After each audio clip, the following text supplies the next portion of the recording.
you going, guys? Welcome back to another episode of What Do You Do for a Crust? Today we have an electrician.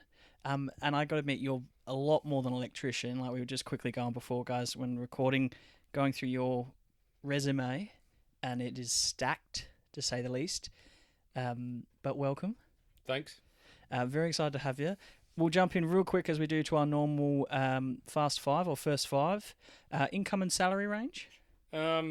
It's a bit hard to tell depending on, but you can range any from about 75 to 80k upwards of pushing 200, depending on hours you work, how much overtime you do, where you're doing it, so forth. Fair. I mean, obviously, any trades, but particularly electrical, it seems like you've got a lot of pathways and a lot of areas of interest, and particularly a lot of speciality kind of areas, which I'll probably pick your brain about as well. Yeah, 100%. There's lots of things that you could be doing, and just because you do an apprenticeship as an electrician doesn't mean that's what you're going to be pulling wires for the rest of your life. You could be doing all sorts of bits and pieces, and it leads to a million and one other things. Very fair. I think my questions probably aren't going to be as applicable because of the complexity of the electrician. Mm-hmm. But either way, pathway, we know it's an apprenticeship. How long is a typical apprenticeship? Usually about the 4-year mark. 4-year mark. Some kids these days can do a school-based apprenticeship, so that knocks a little bit off. Oh, yeah. Sorry. Depends on how early you start it. So fair, cool. And usually that's full-time, you're paired with a bloke, paired with a company, that kind of thing? Yeah, pretty much. So the school-based apprenticeship stuff I think you can do from year 10 to 11. Nice. And usually a day off working with an electrician or go on a TAFE, do a course as part of your year 12 certificate. But then that qualifications you get lead towards equivalent to about halfway through second year of an electrical apprenticeship. Fair enough. So, all right. Pros and cons, and I know that's a very stupid question to ask you given the complexities. And again, we'll go through your resume, if you don't mind, a little later because it is impressive and it's a lot of coverage, but particularly simple pros and cons of your typical electrician. Typical electrician, I guess pros and cons is you're going to be out in the weather. You'll get a call out for, especially if you're domestic or whatever, middle of winter, storm comes in, have a huge rain downpour and there'll be power being lost. There's middle of summer, air conditioning's not working. They like you crawling through roofs. No one calls you if things are working. No, really. Correct. Fair, very fair. Okay. Did we go pros? I can't remember. Pretty rewarding. Yeah. I get a lot out of it. Yeah. I enjoy fixing shit. So fair, cool. Pretty much my forte. I mean, handy skill. Yeah. You know? I think a lot of people look at a mower, a generator, whatever, and kind of go, "Oh shit! All right, I'll just throw it out." And it's nice to be able to fix things. Yeah, that doesn't happen around here. That's good. Yeah, that's a good thing. We don't want waste. Yeah. Attributes and traits. What kind of traits does someone need, or would potentially work well with an electrician as a career? I guess one thing is there is a fair bit of mathematics. Yeah. Nothing too in depth, but I was only a high school dropout year 10 and I've managed to get all my way through, just shy of an electrical engineer, so it's not too bad. That's pretty shabby. I should give a reference, guys, for the listeners. We're currently sitting in our guest's workshop, and it is bloody impressive. There are toys on the wall, there are welders, there are compressors, there are, looks like batteries, generators, a lathe. I mean, God, that thing's sexy. If you don't think metal shavings are sexy, I think you're a bit weird, but, it's particularly a boy's dream in here. Mm-hmm. Math. Yeah. Seems to do well. Yes, maths. And with a lot of the learning that you can do, there's means and ways of getting past it. If you're not great with English, spelling, all that sort of stuff, I'm shithouse at it. ChatGPT is wonderful when you read sort of thing, and also just autocorrect. Yeah, that works every day. I work in an office and all day and it still saves my ass. Yep, absolutely. That's really about it. And I guess if anyone's interested in doing it or doing anything, is as an employee or as an employer, a lot of people would be looking for the attitude. We can teach skills, but we can't teach attitude. You got to have the right mentality. We want you, employers want you to wanting to be there, not just waiting for the clock to count down. Fair. Growth and opportunities. Lots of opportunities. Definitely. 100%. But having said that, I've only got the opportunities that I've got in my career from continual improvement, continual training. And there's probably been the last 8 years that I haven't been doing some sort of training. So constant learning. Constant learning. So you've made your opportunities, let's be honest. Pretty much. Okay. Excuse me, bit of luck, but I guess just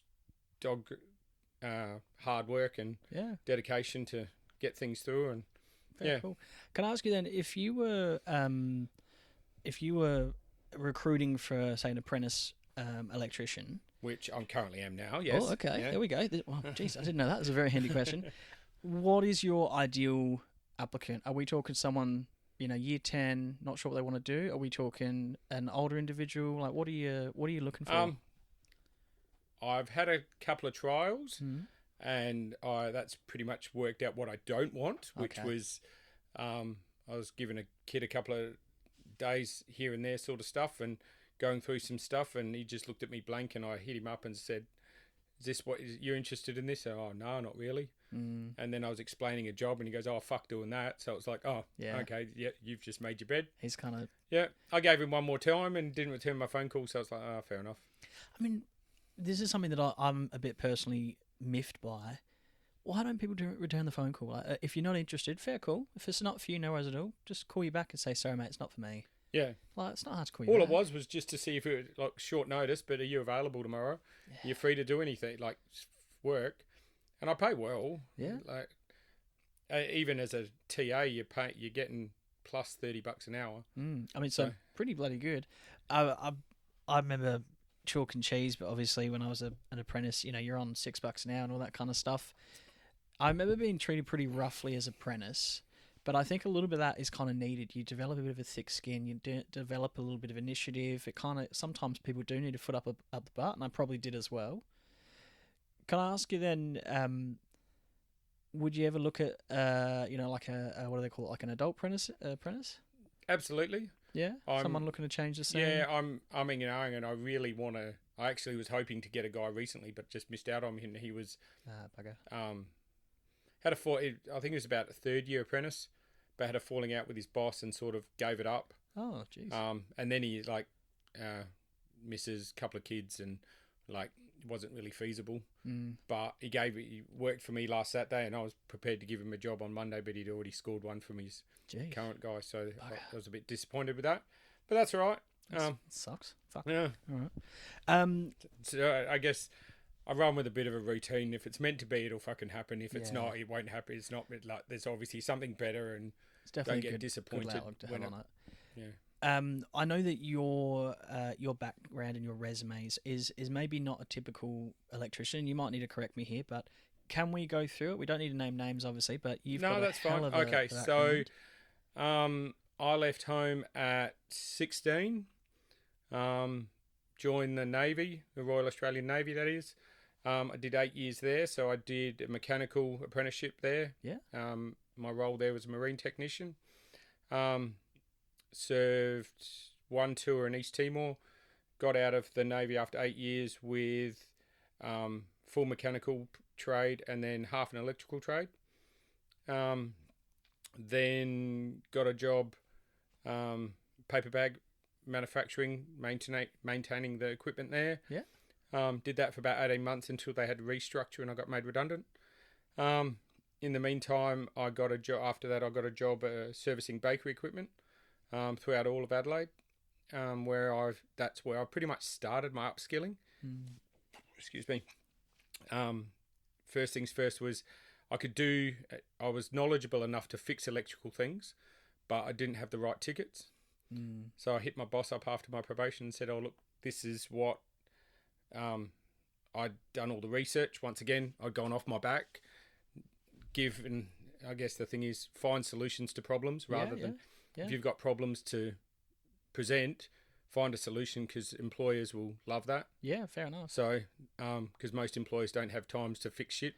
Well, they got 50 other things on Yeah, the go, if not absolutely. 1,000 other things on the go. So I approached my employer at the time and I said, look,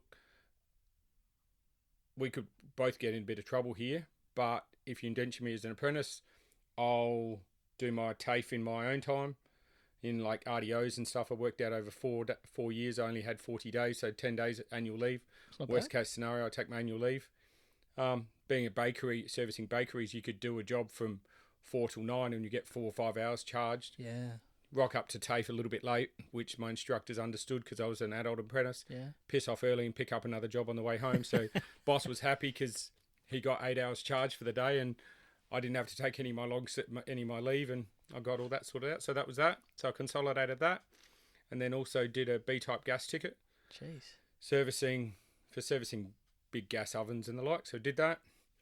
Then got a job at one of the big power generators. Yeah. Servicing gas equipment, electrical stuff. Then I got the pleasure of working with gas turbines and steam boilers, which was another field again. Mm-hmm. More qualifications. And did that for about 13 years, maintaining power generation equipment, gas turbines. So really it is just a stationary jet engine. Yeah, okay. That ran a generator, and then the waste heat from the exhaust created steam.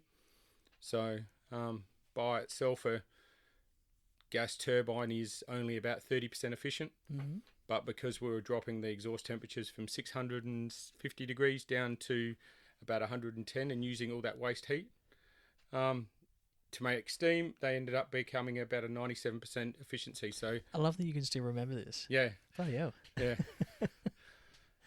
So I know we're probably not even halfway or even a quarter of the way on the rap sheet, but it sounds like you fucking hustled, realistically. Yeah. Particularly if you're saying you did a job before and after TAFE while, upskilling all off your own back. Yeah. It sounds like you've definitely put in the grind.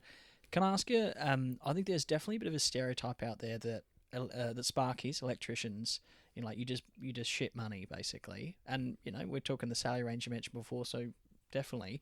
But it sounds like it's well-deserved, realistically. Yeah, I guess the thing is, a couple of things that people don't realise, that you got to have your wits about you. Yeah.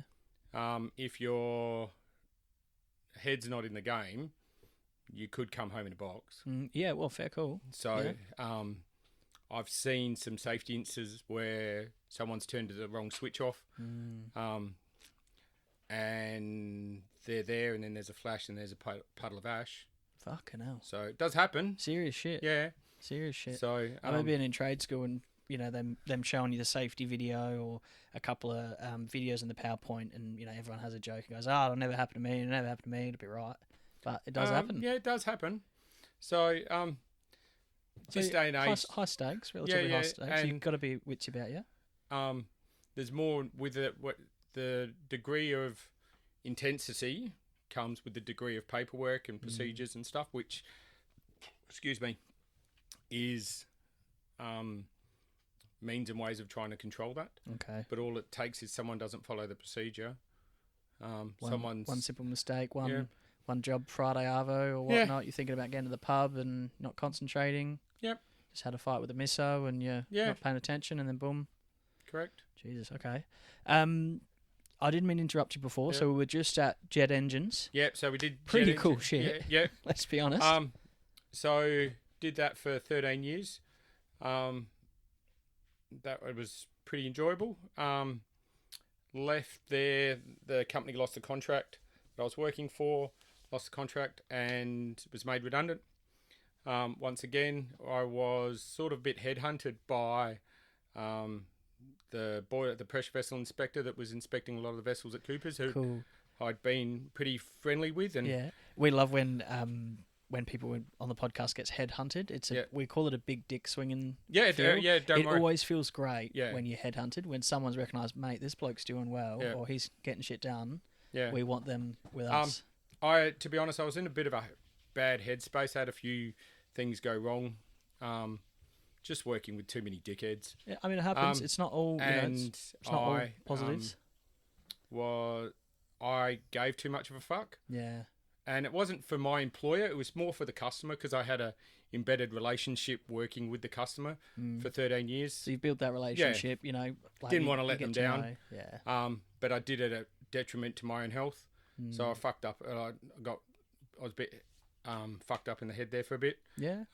Come out of it, but when that was sort of all happened, the pressure vessel inspector actually reached out to me, and a few things had happened within the workplace that a lot of other people had worked out and could see, but no one had done anything. So, That's a shame. no, that's all right. It is what it is. Shit you control, and I've learned there's stuff you can control and stuff that you can't. But yeah, so he reached out to me, so I worked for him, and it was pretty good because the customer actually reached back out to me, told my company to stuff off, and reached back out to me, and I helped them out for a bit. Nice. Got qualified once again, hustled again. So all through COVID and that, I was doing a diploma of electrical engineering, advanced diploma of electrical engineering, which is one step below an engineering degree. So I was doing that as a bit of a side hustle. So we've got electrician, we've Mechanical got mechanic, and then realistically engineer, jet engines. Yeah. And then, so which I'm still working through with I've got one more module to do, but I missed it for this year, so now I've got to wait till January. I hate when that bloody happens. I'm terrified to ask what's next for you, realistically, because it's going to be like fucking presidency or some shit. Like... The next thing was, I have had a passion to be able to pass my knowledge on to others. So then I took on the construction industry training board was screaming for TAFE lecturers or trade lecturers in general. And they paid for me to do my certificate for in training and assessing, so then I could then teach. Sweet. So did that.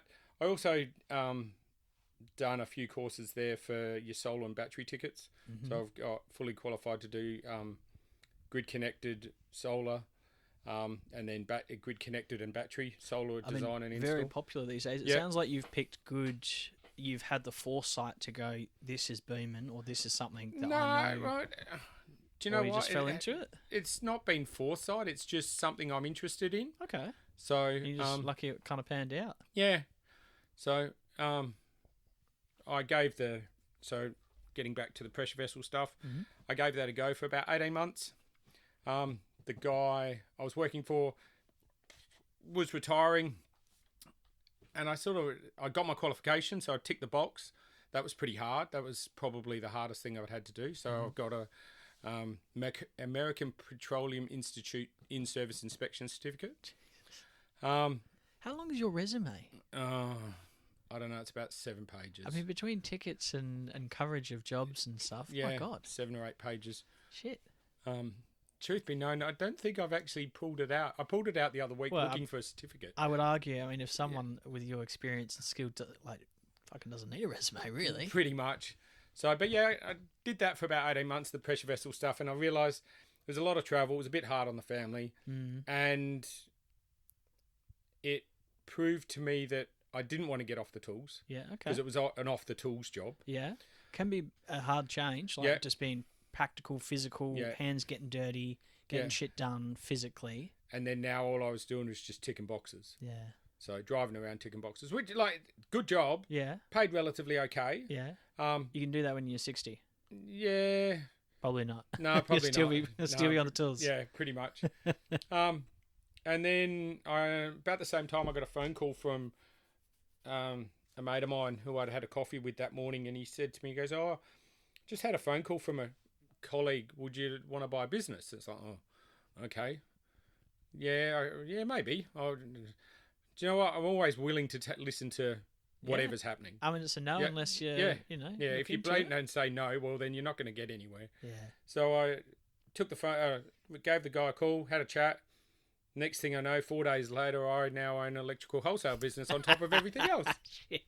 Oh, by the way, the lease is up in 2 weeks and you need to move all the stock. Fucking hell. So we're now sitting in my warehouse underneath my house. It's very impressive, though. I've got to admit, you've got it well set up. And then I was sort of doing that, and that's why I sort of pulled the pin from being a pressure vessel inspector and decided to go out on my own about 18 months ago. Nice. Had you considered, because I know a lot of individuals, particularly tradies, that's a big appeal, is that I can be my own boss, I can have my own business or subcontractor. Sounds like you've done that a little bit before as well. Was this sort of the final push?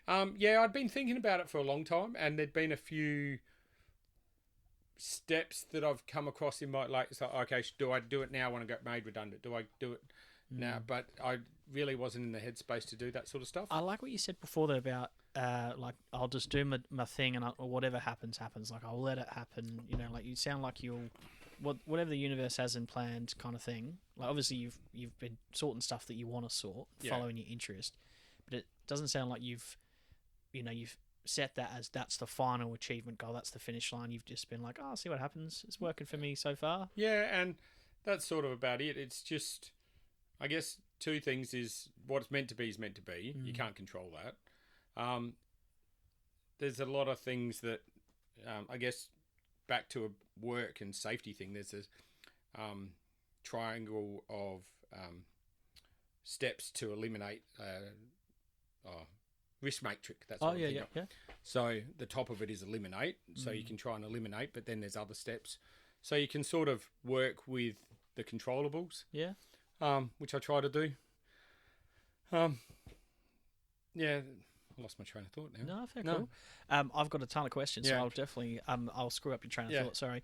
Can I circle back when you were going through all that shit with the previous employer? Not to hash, and we don't need to know specifics, but is there things that you identified that you could pass on to future electricians to go, okay, hang on, that watch out for this, or that bloke was a bit, not just that bloke, but is there things that they you're can going to come across people that are assholes? Yeah, and you're going to come across people that aren't going to have your best interests at heart. And I guess the thing is, I probably stayed there too long, but I was more worried about the customer than my own health, sort of stuff. Yeah. But that these things happen. I guess one thing that I probably learnt from it, if there's poor behaviour, call it out. Yeah. I was lucky at the time. I had a full mental breakdown from it, but I had one colleague that said to me, and it's very wise words, was one of two things will happen if you call it out. The right thing and the moral thing will happen, and that will be the employer that we want our children to work for. Yeah. Or the wrong thing will happen, and they'll chase the money over the moral, and that'll just prove that we don't want to be involved with that. Shit, that is wise. Yeah, okay. Yeah. And that came from a 29-year-old man, a guy that was a safety officer. Wow. So, yeah. Fair cool. Okay. So, yeah, it's definitely been learning. And you won't get anywhere in this world sitting on your ass, and you're going to have to cop some shit from time to time, and it's going to be a difficult struggle. I mean, you got to, in this day and age, you do have to, well, in any day and age, I think you got to work your way up, and it does mean you have to, I mean, by no means things come easy, and particularly haven't come easy for yourself by the sounds of it. You've hustled your entire way through. Pretty much. And I think that's why we're surrounded by a lot of boys' toys and stuff, but it does suck. We have had a few guests on the podcast so far that it's either been one bad apple ruins the bunch, or just poor management. Absolutely poor management. Yeah. One bad apple. Yep, 100%. How do you make the call? Say I'm a third-year apprentice. I've got a boss who's not looking after me, or he's asking too much of me, or whatever it might be, and I'm not getting good vibes. How do you make that leap? Because a lot of us don't have the confidence as you did. Oh look, I'll be the first to say that I don't have the confidence at times, but I guess it goes back to if it's meant to be, it'll meant to be. And I guess the one thing that I've learned is if you're honest, you're reliable, own it when you fuck it up. Yeah. That's the biggest thing. Take full responsibility, whatever the consequences. If it means you get the ass, own it.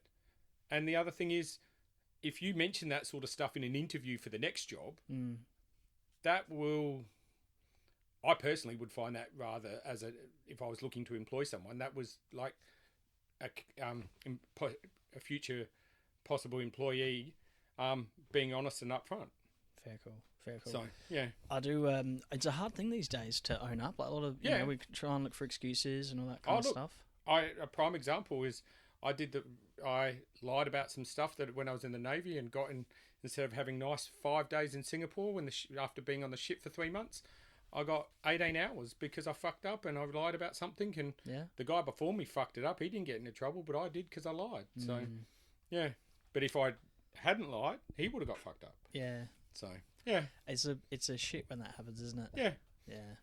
Okay. I've taken that as a lifelong learning, and that was nearly 30 years ago. Fair cool. Yeah. Bloody hell. All right. I think that's bloody good. It's sound advice. Yeah. It's very sound advice, because I think that's something that's very underrated these days is, like, I'm human. I'm going to fucking make mistakes. Yep. Give me a chance. You learn from the mistakes. It's true. We're all human. I guess two things that I say to any new guy that's coming to work with me. If I have to repeat the same instruction after a third time, I am going to get a bit shitty with you, and we might have to have a chat. Yeah, fair. Very fair. But having said that, if you do it once and you fuck it up, that's okay. Mm. Can I ask you then, I don't want to know specifics because obviously that's your personal business, but I think a big appeal of being a tradie is tax deductibles. You've got the van, you've got the trailer, the toys. The toys are fun.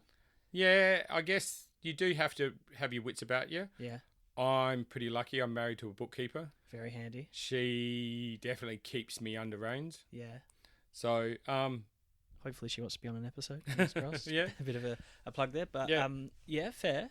Yeah, look, and I guess to a certain degree, excuse me, I had a side hustle for, I don't know, probably 12 years, just doing weekend work, doing the odd solar system, bit of electrical work, because we worked out that it was easier for me to go work on a Saturday morning than the wife go to work all week and the kids sit in daycare. Financially, it was easier for us to do that, and that was a decision we made. I mean, it's crazy the cost of daycare these days. Well deserved, but crazy. Yeah. It is tricky. And like some people don't have that luxury. We were just lucky that we did. Yeah. There is lots of deductions you can have, like obviously your phone and your car. You do have to, I guess, strong thing is find a good accountant that you've got a good relationship with. Yeah. Which I'm still struggling to do. Yes, you can claim cars, phone, tools, obviously, because that's tools of trade. Very true. I'm assuming, particularly for yourself, you're dealing with electricity, important safety and dangerous thing.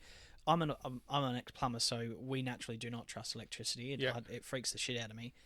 But I'm assuming you need to trust in your equipment. You need to have reliable tools. You need to have it quickly. Yeah, and I guess that's the other thing is tools do wear out. Sorry, ladies and gentlemen, a bit of a technical issue on my part, but it looks like we're back recording with our electrician. Very, very sorry to cut you off. No, that's okay. We were talking about tax deductible avenues and finding a good accountant. And 100%. And then we got onto reliable tools, sorry. Yeah, reliable tools and tools, shit that wears out. For instance, your little minute screwdrivers, you're always cracking them, snapping the tip off, and then they don't work, and then they round screws off. I was thinking about asking you how many tools do you have, because we've got a drill press, we've got a table grinder or a bench grinder, one of the biggest fuck off vices I've ever seen. Yeah. This place is stacked. Yeah. And I guarantee you need every single one of them. And probably more that you don't have yet. There's probably some that I don't use as often. But when you need it, it's better to have it and not need it than need it and not have it, and then you have to. There's quite often conversations. Sunday dinner last week, someone was speaking to my nephew. Oh yeah, I'm spraying my car. I need this. Oh, I've got one of these. Just come downstairs. I pull a box out. There you go. Here, take the box. Handy. Oh, but it's sat there for the last 3 years. I'm not going to use it next week. You can have it for a month or two. It's not the end of the world. Fair, cool. Yeah. Very fair. Can we quickly ask a bit about how do you set the terms? Because obviously you are a very skilled individual. There's a lot of coverage that you have. How do you set your hourly rate? How do you set a job, particularly that you're running your own business? That's been a big learning curve. Yeah. Networking is a great thing. There's lots of networking things. There's local council ones. There's local council do small business. I know in our council of Marion, there's a small business connections. Oh, yeah. Do some Googling in your area. That's a really good spot to start. Usually the first one costs you $20. It's usually at a pub or somewhere. It's a bit of a networking thing. Yeah. Get your name out there, all that kind of stuff. I met a guy that's been in business for a few years, and I guess that's the thing is try and get in. I've been lucky with me taking on my electrical wholesale business. Part of that was a whole heap of customers. So a lot of customers I've introduced myself and gone above and beyond. Mm-hmm. I guess our ethos is solutions for customers. Yeah. That's a good ethos. Yeah.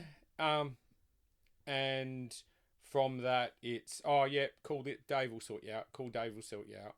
And then you can have a bit of a chat or have a coffee with these guys that have been in business for 10, 20, 30 years.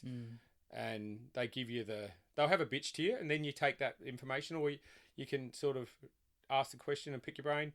Most of them are pretty, look, if they're not going to be able to, well, then that's fine. That they're not the people to deal with, but you've just got to pick and choose. They've told me, but one guy said, when he first started out some 18 years ago as a roofer, he said to me, he goes, an old guy said, just see how you go once you're running, and once you're booked up 6 months, 3 to 6 months, increase your rate. Okay. And then see how that goes. And once you're booked up for another 3 or 6 months, increase your rate again. And then I had a bit of an epiphany about June this year. And I was getting a lot of people that I've worked with hitting me up with, it wasn't huge, but there was probably 5 or 6 jobs every couple of months that had come up that, Dave, me and the boys have been working on this for two days. We can't work it out. Can you help us out? And I'm probably a little bit over caring there and giving, but I've gone, do you know what? Yeah, I can come and help you. But it sounds like you've then built a reputation. Yeah. Which, so like, for the listeners, we are in South Australia, in state of South Australia, in Australia. Yeah. So I've had a few beers, so I'm stumbling. So like word of mouth, obviously, and people you've worked with, you never stop making connections. It sounds like that's really paid off for you. Yeah, and I guess the thing is, depends what it is. If they're asking me, and then like there's been 2 guys working on it for 2 days, and the hours are catching up, and the jobs, and you come in within 4 hours and you get it sorted, then I'm going to justify, and you're going to pay for that, because only reason why, because I've got 30 years of experience of fucking it up and spending the 2 days on it, that gets the customer back up and running. And sometimes customers could be, if it stops, it could be $50,000, $60,000, $70,000. So big bickies, we're definitely talking big bickies here. Can I ask you then, we talked about tools before. Let's talk about the most important tool, and I'm not talking about, the old Becker, but as in body. A lot of people, without me being nasty, sometimes can't hack it, or hands give up, your knees give up, your backs give up. You're in pretty good shape. Yeah. How do you find the body's holding up? So I'm 47. I've been doing this since 16. So, yeah. 31 years. Bloody hell. I run off a normal flathead or Phillips head screwdriver for more than 3 or 4 screws, I'm feeling it the next day. Yeah. So much so that I did one particular board where I didn't have an little electric screwdriver. Now, I'm not talking an ugga-dugga, like sort of thing. There is some other options you can use. And $200 screwdriver goes, oh my God, you spent $200 a screwdriver. I'm rewiring a house and putting PowerPoints in. This can put the PowerPoints in, and I just flick the thing, and I don't end up with RSI. Yeah, fair. Sort of stuff. So I definitely, especially as a young'un coming in, and yes, the boys will pull the piss out of you. Yeah. But if you set yourself up, you're not going to have those stresses. I remember being an apprentice and being like, I can do that. And you push yourself, and you don't look after your back. You don't give a fuck because you're young. Yeah. And you go, I'll be right. And then you sit and you go, shit. Yeah. If you're 3 decades into the trade, which is bloody impressive. I think to a certain point there's going to be damage there. My shoulders struggle.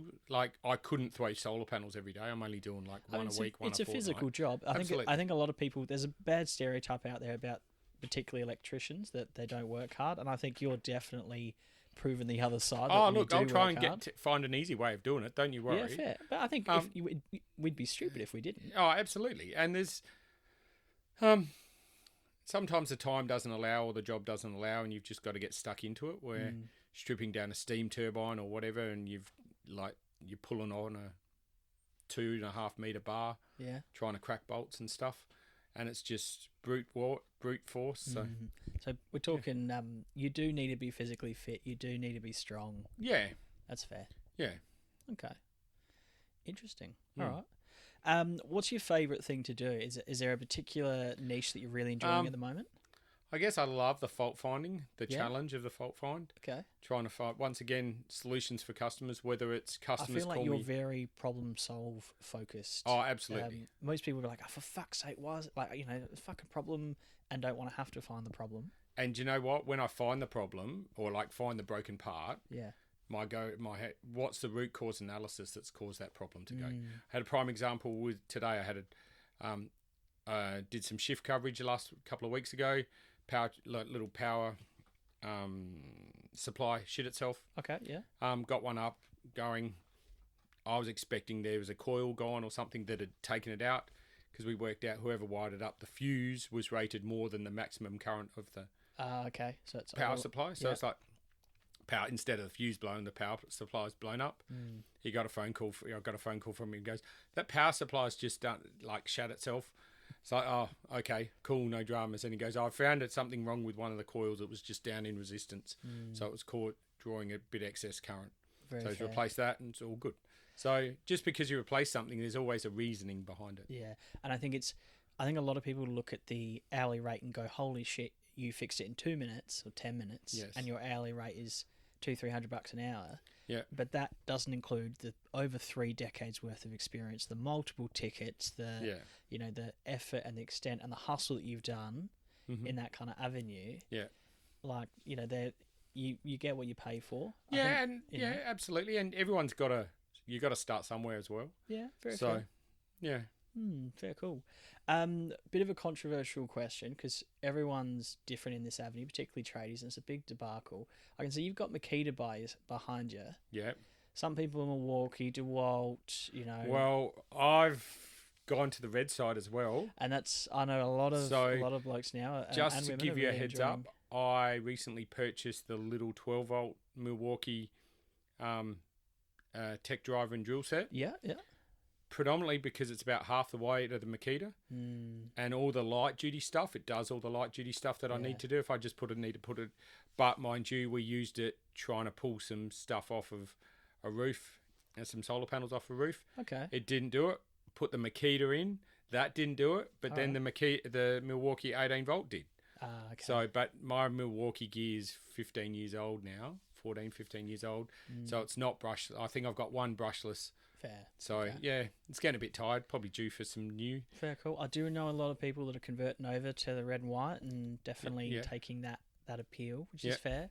I love what they've got now as well. Like, you can get microwaves, and I remember you could barely get a radio when I was a tradie. Now the options are fantastic. Yeah, lots of stuff. And once again, it's sort of, I don't know if you've seen it at all, but there is, I think Milwaukee and I think Hilti do it. And what it is actually a backpack type thing with 2 arms that act as a crane. So when you're jackhammering and stuff like that, to take all the pressure off. Jeez, I could have used one of those 20 years ago. Yeah. Shit. All right. That sounds fantastic. So, but look, not cheap, not $2,500-3 grand or whatever it is. Yeah. But if you're hanging off of a big jackhammer or whatever, or sort of like cutting with a saw up above your head or whatever. You got a quick cut and and they do weigh. You're stretched over and it's an awkward position. And get back to the risk triangle. The highest thing is to eliminate. So if you can eliminate the risk, well then, yes, obviously it's not always easy because cost and all that sort of stuff comes in. But what's the cost of your health to a certain degree? Very, very fair. Yeah. Okay, interesting. Can I ask you, given that you're also an electrical wholesaler? Yes. How is that going? Could you unpack a bit of that for us for the listeners? Pretty good. I'm networking both my networks together sort of thing for that. So I've got 7 solar jobs sold from my wholesaler customers. Yeah. And then I've got various other tradies that I work with that do industrial or whatever. And they go, oh, look, I need to redo the shack switchboard. Oh, Here's a yeah. photo. What do I need? Yeah. So once again, I'm finding solutions for customers. So yeah, whether it's energy saving or design something, or I get a phone. Oh, yep, I need a remote alarm. This alarms, and we need to be able to ping it to someone. So Very fair. We've talked about this previously with a couple of sort of construction based careers on the pod previously about beer currency yes, and how it's sort of starting to die off a bit, mainly because it isn't what it used to be. Most people now are just wanting the cash and that.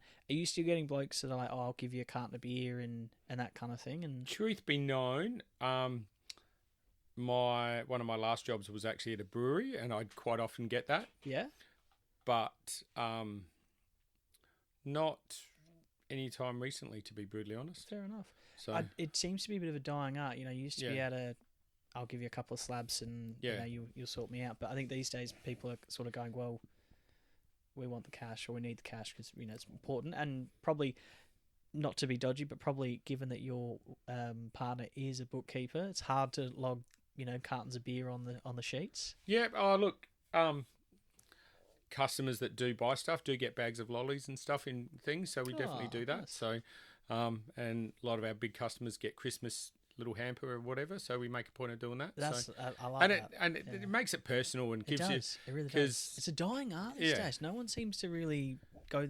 Not that it's the extra effort, but just a little bit of. I guess the thing kindness. is we try to have a point of difference. Yeah, So and that's a very nice Yeah. point of difference, not in a So in any way I- negative.